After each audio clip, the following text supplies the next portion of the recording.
No, okay, there it goes. It's live. It's going live now. Hey guys, how's it going? Welcome to Teriyaki Thursday. Thursday instead of Tuesday, so renaming it to Thursday for now. And episode 6, I said, right? So today we had a request. One of our Black Sashes, Mr. Peely, had given us some feedback, and he wanted us to talk a little bit about sleep. Because sleep is also a kung fu for sleep kung fu, right? Because it's something with practice you can get better at. Some people are not very good at sleep. Some people suck at sleep.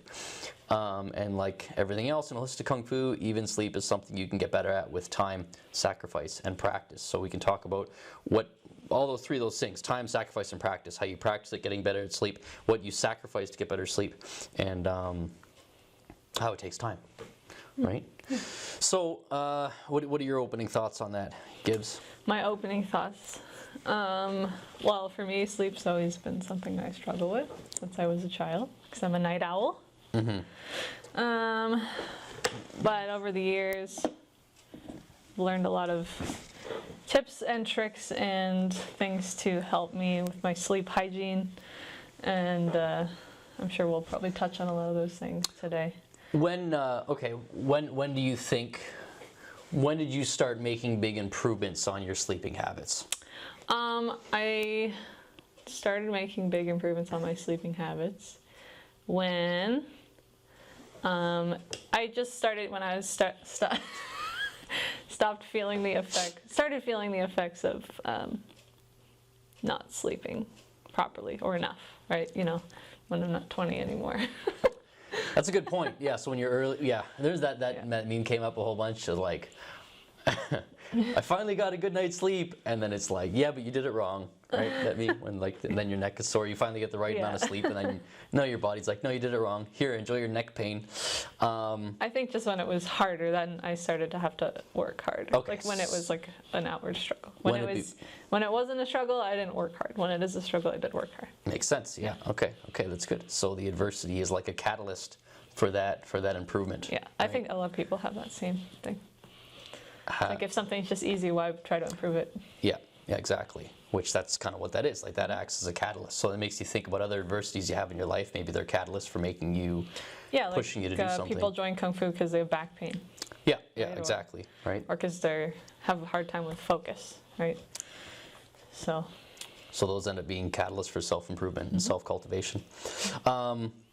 So one thing I say about, so let's not get into like the sleeping faster and the the actual doing a much better job of it. Let's talk about overcoming some of those obstacles. So what did you find was like the biggest obstacle that you had to overcome in order to start sleeping better, start kung fuing your sleep? It was definitely getting my morning routine, actually, because what would happen is I would wake up in a reactive state and just the day would happen to me, and by nighttime I was like, I didn't get any time for myself, and so that was when I would either maybe like watch a show or play video games or even take time to be creative. But I found that if I stayed up too late, then the cycle would repeat and I would be like feeling like I stole from myself. Yeah. So it's interesting, right? It's like because you fix the morning and it ends up it ends up fixing the night before. Yeah. Like you can't get to sleep. Yeah, you can go either way. You can fix the morning to improve the nighttime. You can fix the nighttime to improve the morning, and it's just easier to make better decisions in the morning sometimes. Yeah. Well, at the end of the day, you want to give in like, I had a hard day, so now I'm going to give into whatever, right? I'm going to just play video games. I'm going to be on social media. It's definitely a sense of entitlement. Like, I worked hard today, so I deserve this kind of thing. You get to eat too much or whatever. Like, you give into your vices at night. So eating too much. Having a drink. Social media games, drinking. Yeah. All of those things that we feel entitled to, that at the end of the day are all things that end up affecting our sleep. Yeah, and they're not even really good things usually. Like, in the morning you're not like, I'm gonna play video games or drink, or eat like a plate of nachos. Some people. I mean, I'm talking about we're not me. passing judgment. Yeah. But it's more typical to have those vices at night when you've had a long day. Well, it's like a good decision in the morning is gonna have a weight. It's like Tai Chi in the morning is like 15 minutes of Tai Chi in the morning is worth like an hour of Tai Chi at night, kind of thing. So it's just easier. I don't know I guess it depends on the person where I'd recommend. Like if someone's having trouble with sleep, I'm not sure where I'd recommend starting, either in the morning or at night. But I guess for that, because we're talking about, like you said, it is easier and more pivotal, maybe the morning would be a better place to start this cycle, focusing on improving your morning. And then as a result, nighttime schedule will, out of necessity, be a little more organized and... But I have had a good morning routine and then crappy going to before bed habits, and then it actually ruins my morning routine, which then starts me in a bad cycle. So it is, I think it's good to just talk from every angle. Both at the same time. And then just find what works. Okay, so biggest things that people do wrong at night, would you say, that to ruin their sleep? Read controversial stuff on the internet. Read controversial stuff on the internet. Because what happens when you're reading something on the internet and someone has an opinion that you don't like, or someone comments on something, you get in that fight or flight mode, right? And you got that stress, and it's very difficult to calm down from that anytime, especially at night. So that's a good thing. But the thing is about that is that the social media problem at night is that it's... Because I'll ask people, so I tell people get up early in the morning. I tell, like my students in their like 20, 30s, like we got to start having a better morning ritual. And like we talked about in the last podcast, doesn't mean you got to get up like 5 a.m. and do an insane workout and do your juice and your power. Like doesn't mean all that stuff, right? It just means getting up like for the little hinge that swings a big door. And for starters, that's like 15 minutes. If you can get up 15 minutes or half an hour early consistently for 2 weeks, then you've got a massive change there, because it's just that small little habit will make a big difference, because you'll fill it with planning, meditating, some kind of exercise. Hydration is a good one too, is a huge one, right? Yeah. You'll put that in place. Over 2 weeks, you'll get enough momentum. So, again, not talking about like waking up an hour or 2 hours earlier. You don't need to do that. It's only got to be a half hour, and that half hour is a little hinge that swings a big door. So when I tell people that, like a lot of the students in the 20s, 30s get like, well, I can't do that because I can't go to sleep, right? And then I ask, well, why can't you go to sleep? Well, I just can't. Okay, well, walk me through it. What are you doing? Well, I'm in bed. Okay, what are you doing in bed? Well, I'm on my phone. Okay, well, right there, that's the problem. Well, I'm on my phone until I fall asleep. That doesn't make any sense. That's like, okay, I'm just gonna beam of information. I'm just gonna throw back these espressos until I nod off. Like that doesn't make any sense. You're giving your body, you're constantly giving this hit, that's right? That's like the Ritalin falling asleep, though. I think there's something to it, but it's not healthy. It's like how you fall asleep in a crowded, noisy room. But it's not going to give you like a heavy sleep where you need to sleep faster. Yeah. So that takes me to my next point. Sleeping faster. I tell people to sleep faster, right? And I got that. Arnold Schwarzenegger has that quote. But he does. I don't. From where I read it, it was just a quote. He never went in to explain it. And then through experience, I've come to figure out what he's talking about. Right? Sleep faster. It's like how cheeky. You can't sleep faster. We all sleep at the same speed, right? But what's that? Keep talking. I just want to see it. Oh, Mel's watching. Oh. Hi. Melly Rose Walker. Hi. Where was I now? Shoot, I lost my train of thought. Sleep faster. You can't sleep faster. You can't sleep faster. But yeah, exactly. So not all hours of, we assume that 8 hours of sleep is all the same no matter when you get it, and it's not, right? If you the hours, and I always tell people, like, do your own research on this, and I've just experimented with it. I've read it and I've verified it for myself, but do your own homework on it. But the hours before midnight or even 2 a.m. are vastly different quality-wise than the hours of sleep after 2 a.m. Yeah. Right? And I would put it like in between, say, like 10 to 2 a.m. are like prime hours. 2 a.m. to 4 a.m. medium, and then after 4 a.m., 5 a.m., no, there's too much. And it has to do with a few things. It has to do with light. So by the time the sun comes up, the sleep when you have light on you is like way less effective. Yeah. And then also your own personal circadian rhythm. So like whatever that is, every hour has a different. I've read this, like every hour of sleep within that time you're supposed to sleep heals like a different organ or system. Mm-hmm, so like yeah. I don't know what they actually are, but like your liver is like 4 a.m. or whatever. Like that's just not an actual thing. But so staying up drinking to 4 a.m. is really sticking it to your liver. Yeah, but every hour of sleep, proper sleep, actually heals. So like if you skip that, then your body has to now have 2 days without, or more without that that healing. Yeah, that's a good point. Yeah. And well, you know the difference, like artificial sleep, not real sleep. Yeah, like when you take something to go to sleep and you don't feel rested, you know it. Well, it's it's the same. And even like I think Mr. Pila, the guy that our Black Sash that was recommending we talk about this. He was saying that he'll if he'll go to bed at 10, and I have done this, go to bed at 10 and wake up at like 2 a.m. Well, 2 a.m. being like, oh, is it 6? And they're like, no, and go back to bed, because that was, you got those really high impact hours, and that's what your body needed. And then if you wake up, feel like getting up, then you've got hours to do something with, to write, to plan, to get an early start. But it starts at that getting to bed. So if you're on social media getting those dopamine hits until 1 o'clock in the morning, you're not doing anything productive, right? Nothing really that productive happens after like 11 p.m. It's just the technology addiction that we're going through. Yeah. That keeps us up. So if you just do the simple act of like turning off the phones or anything at say 10 p.m. Well, people say I don't want to do that because then I have to hear my thoughts. Well, that my thoughts are. If you don't want to hear your thoughts, then you've got bigger issues that you've got to work out, right? Well, I don't have time to do that because I got work in the morning. Well, you've got work in the morning, but if you can't, you must then. If you have to get up right away, I don't know. I've never met anyone yet, a student that like carved out the half hour in the morning and regretted it, right? Oh yeah. I'm just trying to lead. But that's the excuse. To the dump. But I don't have time. That's the thing. Is I don't have time. If it's like one of those things where if you can't, you must, right?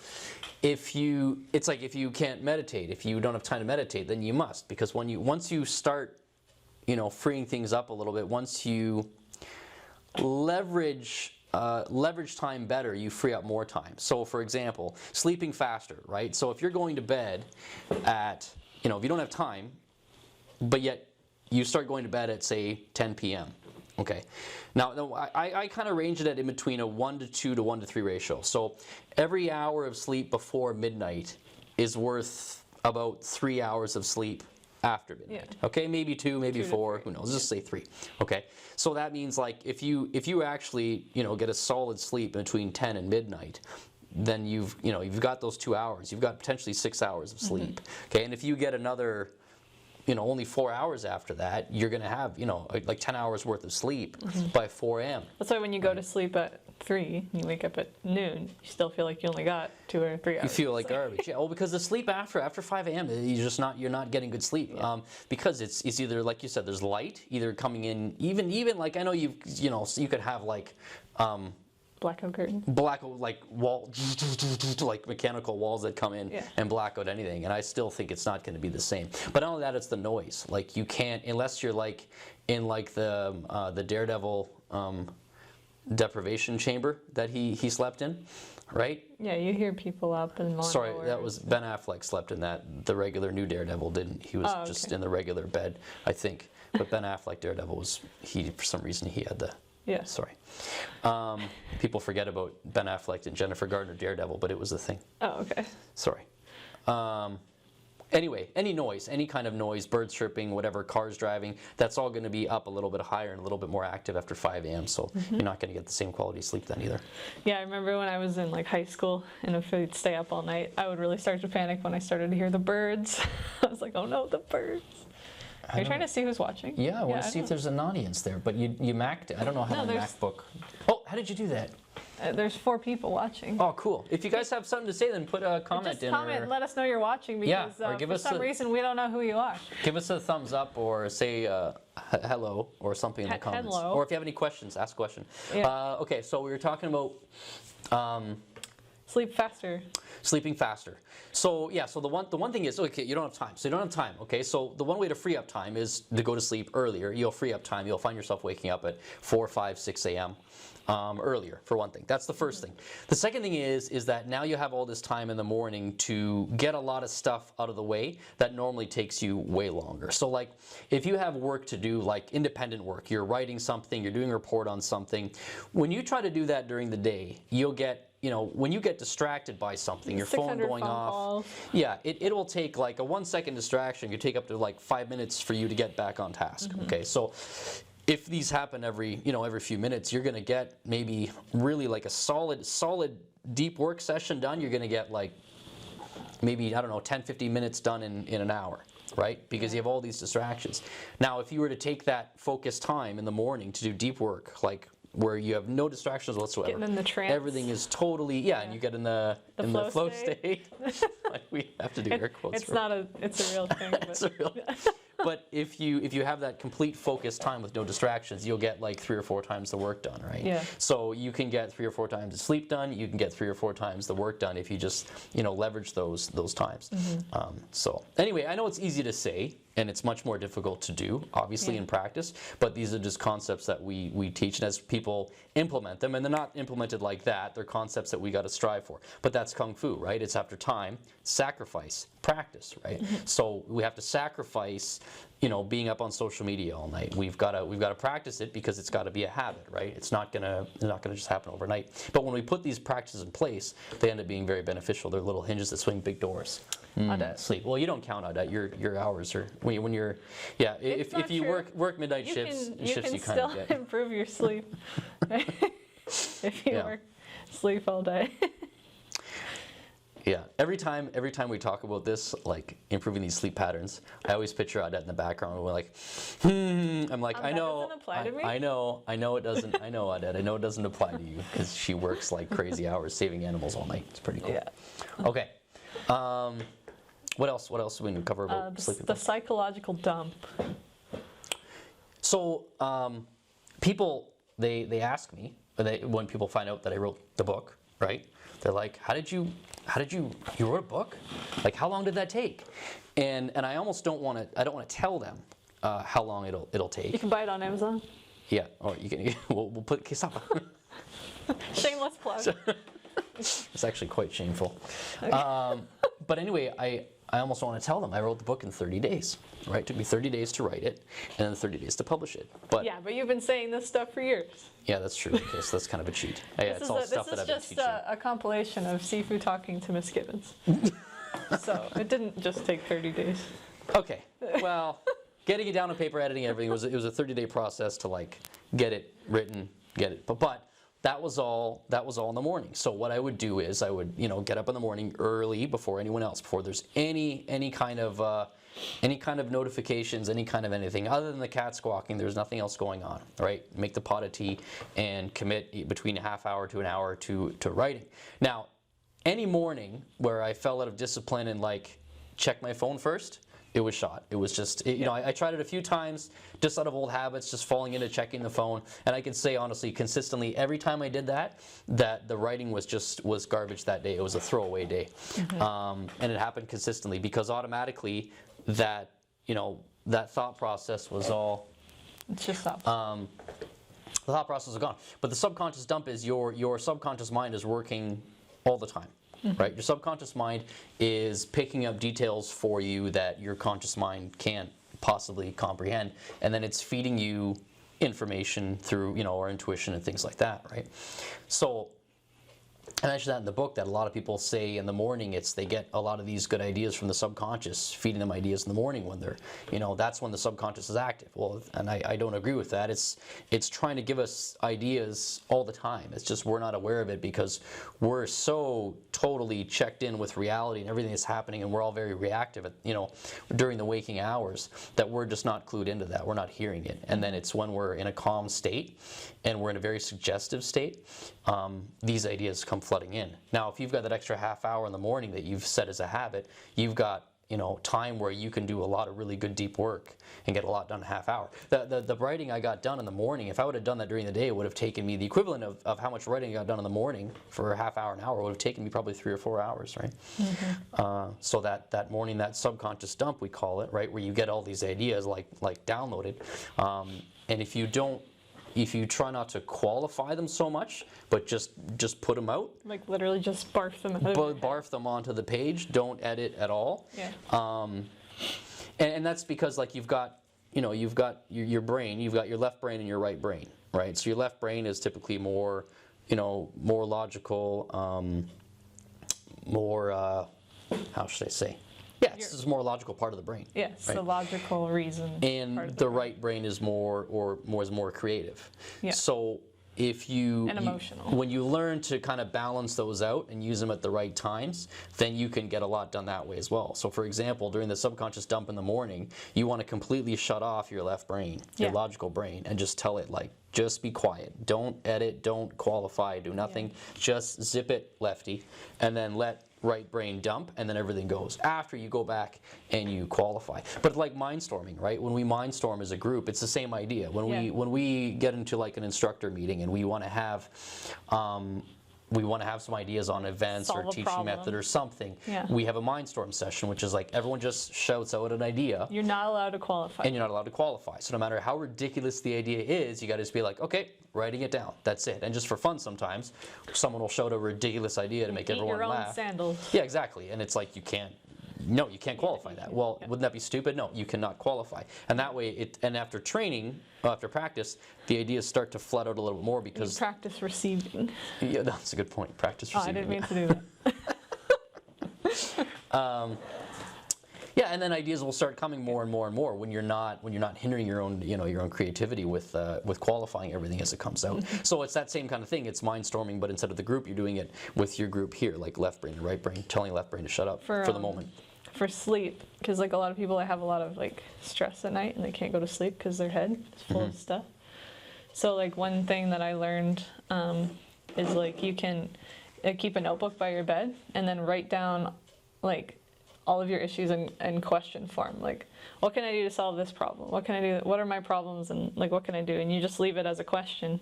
And then in the morning, you go and you try to answer the questions while you're in the suggested state. So you're reinforcing this crazy idea that you should have a notebook with you at all times. Yeah. Yeah, that's a good idea. Yeah. Yeah, have a notebook at all times. Yeah. But especially at sleep too, because that's the thing is that me and... We should have like random notebook checks. Notebook. Just like... Bring your notebook, open your notebook. Just drop everything, get your notebook. Yeah. Yes. Oh, yeah. Well, I kind of do that. I mean, well, you do that for staff meetings. Write that down. Yeah. What was I going to say, though? No, but for... This is why I carry the notebook everywhere, because I don't like to remember things, right? And me and Rally disagree on this all the time, okay? And we agree to disagree. So I don't want to remember anything. Right? I don't want to remember in my mind that I have to do this at this time. I want all that stuff written down. So all I would really have to remember is to occasionally look at my notebook once in a while to tell me what to do.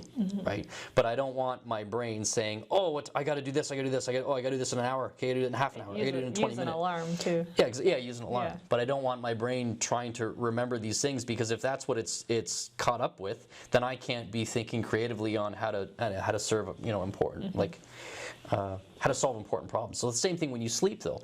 If you go to sleep and you're thinking about tomorrow, I got to do this, and this, you're not going to be able to sleep because you're juggling these things and you're afraid of forgetting them if you don't keep them in your RAM, basically. And by writing them down, it's like, okay, they're offloaded and now they're not in RAM anymore. They're on your hard drive. You don't have to keep them bubbling up. If you don't have your notebook, you can use your Mind Palace. You could use your I guess you could use your Mind Palace. I've done that before. Yeah, you can do that. Like when I touch my keys in the morning, I'm gonna remember I gotta call that person. I had a friend that swore by that for an alarm clock. She never had an alarm clock ever. Yeah, you can just tell your brain when to wake up. Yeah, she always woke up on time. So 1 minute before my alarm every single time. Before she'd go to bed, she would just close her eyes and visualize a clock, and she would set the clock on what time she wanted to get up, and just visualize and be like, all right, awesome, I got up on time, and then go to bed, and then she'd always wake up at that time. Yep. All right. It makes, but it kind of makes sense. Like we have, I don't know, I think we've got some kind of subconscious link to time, because you ever notice that when you look at the clock and you'll find a number, like say you look at the clock at 11:11, and then you'll be like, oh, it's 11:11. What are the odds I looked at the clock? Well, it might be just that it's in your subconscious mind, your subconscious linked up at the time, and you are drawn to that number. It could be, it's probably that, right? It could be, I don't know. But I think we definitely have a subconscious link to time in that sense, so makes sense. What else? What are some other poor sleeping habits? Eating before bed. That was another hard one for me. Eating before bed? Yeah, that's a good one. Talking about work in the bedroom. Yep. That's a bad idea. Yep. Bad idea. I recommend if you can't sleep. So my recommendation, if you're in bed and you can't sleep, okay, check this. Check that you're not looking at your phone, for one. Okay. Check that there's no TV on, right? 2. Is there a TV on? Okay. There's like it's not in front. Well, okay. So sometimes when people fall asleep in front of the TV, I know because I'm one of them. It's like Rally's like, let's watch a movie. I'm like, okay, I'll enjoy the first 30 seconds of the movie. Bam. But I try not to make that a habit, because then it's like you're getting that whatever the movie's playing, whatever's going on in the background, you're getting fed that in your subconscious mind, and you don't really know what it's doing, right? Yeah. So it's not a good idea to fall asleep with the TV on, often, right? If it happens once in a while. But yeah, don't make a habit of that if you can avoid it. That's another thing. So not having the TV on while you fall asleep, not having your phone on while you're trying to fall asleep, and then I also recommend reading a book. If you can't fall asleep, read a book. Can Read you a shut book. that door real quick, please? It's just Miss Swift. I can't. We're like literally connected. Oh, that's right. You're connected with the thing. Okay, never mind. Well, just get her to close it. Okay. And read a book, but don't read a fiction book, right? Because the fiction book will keep you up. If it's a good book, right? If it's a good book, there's a good chance it's going to keep you up. And you say, well, I tried what you did. You told me to read it until I fall asleep, and I did that, and I couldn't fall asleep. Well, what are you reading? If you're reading something that's really engaging and a good story, it's going to keep you up. If you are going to read fiction, read something you've already read before. Like a bedtime story. Because then you know what's going to happen. Well, it really works. I get it, but this is my thing. If you can't sleep and you try reading a nonfiction book, worst case is if you can't fall asleep, at least you would have learned something new. That's true. So if you're trying to learn a craft of some kind, read a book. It'll bore you to sleep. It'll bore you to sleep. Exactly. No, I mentioned that in the book. If you read this book and it puts you to sleep, I will not be offended by that. I'd be very happy if it puts you to sleep, because then it's going to help you. I do find if I read nonfiction, I sometimes get like ideas, and then I start wanting to do the ideas though. So it does help me better if I read nonfiction or fiction sometimes. Okay, that's a good point. Yeah. But sometimes the book is so dry I just go to sleep. Not your book. Your book is fun. It's okay. You can admit it if it's no, it's good. But I have some nonfiction books that are like pretty guaranteed to put me to sleep. Okay. I've been on the like 3rd page for like a year. All right. Well, that's if it works. If it works, it works. That's fantastic. Good. But that's it. So make the most of you'll free up time in the morning, which will potentially lighten your workload during the day. Mm-hmm. Well, I think when you get, like, sometimes with fiction, it helps you to get in touch with, like, symbolism and just more magical thinking. Mm-hmm. And less, like, right brain thinking. It's more left brain. And then there's meditation. You can do meditation at night too, because you can't transition to that calming state, right? Where you actually, like, if you're going to bed and you're getting that, like, you finally get the full night hour sleep, and your body's like, yeah, but you did it wrong, and you get that thing in your neck, right? So think about when you have tension in the body, when you have stress, right, and you feel that accumulate on the body, in your neck or shoulders. It's not the stress, it's the reaction of the stress, right? Your body's reacting to something, and that tension is what's causing a blockage and causing pain somewhere. That's a symptom of, the emotional trauma you went through with that stress, right? Mm-hmm. And going to sleep is the same thing. If you're going to sleep with stress, right, and you're just in a position a little bit off, that's when it's gonna turn into a knot, and you're gonna wake up. Now, have you ever seen like a 3 or 4 or 5-year-old sleep? Like, do they need to be properly positioned? No. No, man. They're just like in any weird position at all, right? And I think a lot of that is, like we say, like in drunken style kung fu. In drunken kung fu, the idea is that when you're so relaxed, you're not actually drunk, but you're training yourself to be so relaxed, because the saying is that when the drunk and the baby falls from the carriage, they don't get hurt, right? Because they're so relaxed. Because again, it's the body's response to the trauma, not the trauma itself. So when the drunk falls out of the carriage, is like totally relaxed. There's nothing, he's not getting hurt. So same thing when you're going to sleep. If you're tense and you're going to sleep and you're a little bit off, that's gonna wrench you something off. It's gonna cause pain somewhere. But if you're relaxed, like if you're a 5-year-old and you're just like a rag doll, you're less likely to have that problem. So that's gonna come from a meditation, relaxing and winding down. But going from watching a movie and it's like an action movie to, okay, I'm gonna go to bed now, right? you're kind of dropping too fast, I think. I read a little bit about the science of this. So that you have your sympathetic nervous system and your parasympathetic nervous system. And your sympathetic nervous system is what amps you up, like fight or flight. And then your parasympathetic is like, brings you down. So like, a couple things that you can do to bring down, like just literally to just deal with the body, not even too much with the mind, is the breathing. And there's like paired muscle relaxation meditations you can do where you like, you clench your fists and then you relax your fists, and you clench your shoulders and you relax your shoulders. Well, I like that better. That's an idea. I made that little video, the Qigong video, last week saying that. Like, if you're using meditation to calm down and relieve stress and tension, it's not really going to work that well because you still have that on the body. You need to be doing some kind of movement to shake it out. So that tension and relaxation, that actually makes a lot of sense. Yeah, I like that. Another like kind of like cheat one is taking advantage of the dive reflex that mammals have. So you just splash cold water on your face, or you like hold an ice pack on your face, and it tricks your body to thinking it's underwater, and it can cut your heart rate in half in That's cool. 30 seconds. That's some what's his name? Some biohacking. What's his name? What's the Iceman's name? Wim Hof. That's Wim Hof. It works best if you put your head below your heart. But that reminds me, that's a lot like this, right? So we train that tension relaxation, so that like that ability to get power and speed on a punch, right? That's from that being relaxed and then tense on impact. And the more you practice that relax, tense, relax, tense, relax, tense, the more you can train your body to just relax whenever it's needed, right? So really the underlying message is if you were to do Kung Fu, yeah, that's the other you two would sleep things better. that I was going to mention. So getting enough exercise and getting enough like fresh air and sunshine, because you need light. Like first thing in the morning, you should look at the sun. You don't look at the sun, but like get sun in your eyes and on your skin for like a minute at least in Canada. I mean, it should be longer than that, but you got to get what you can get. And then fresh air, also hard to do in the winter, but important. And then also getting exercise, because if you just sit all day, your body will be restless when you go to sleep. Like you have to like get the stored anxiety out. So you need to do some kind of hard exercise, like Kung Fu, to get it out. Or at night, you'll just feel restless. Yeah. And you'll ache in your bed. I think We covered everything. I think we covered everything. I hope that's helpful. You guys watching have any questions at all? Nope. We talked about going to bed early, get off your phone, read a book.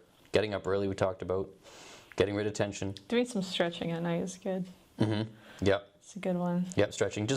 I don't recommend, like, don't do anything. Stretching is good, soft stretching is good, soft breathing. Don't do any like Don't heavy. try to get more flexible. Yeah, like nothing too strenuous and nothing, because the thing is, if you're breathing and you're stretching like to get flexibility and you're stretching more and you're doing Qigong and you're doing it like, you know, and you're getting a lot of oxygen in your system, that's going to keep you up. Qigong is like a net energy gain, right? So you don't want that. Yeah, exactly. You want to be well. I mean, there's a very, very soft Qigong that you can do, but when you're doing like full deep breathing, you're going to get a lot of oxygen into your blood, and it's going to keep you up. So that's why I don't recommend that. Tai Chi wouldn't be good. Don't hyperventilate. Don't hyperventilate. Yeah. Cool. Okay. Well, if there's no questions then. Chamomile tea. That's my. Chamomile tea. Yeah, it's a good one. I'm trying to think if I have any tea recommendations. Not for that. At night, chamomile's the best. Yeah, probably. Chamomile tea is probably the best one, yeah, that I can think of too. Lavender oil bath. There's a lot of good stuff. Okay, good. Okay, no well, comments. Well, thanks for watching, guys. Yeah, and, please comment with more suggestions just for our what you class. want us to talk about next week. Wait, ask Miss Swift if she has any questions, because she's on the Zoom. Okay, I think she's just getting ready for class. Yeah, okay, just getting ready for class. Okay, guys, we'll see you later. Can you make the Zoom end on the Macintosh computer? Like this? Yeah, like that. There you go. Bye, everyone.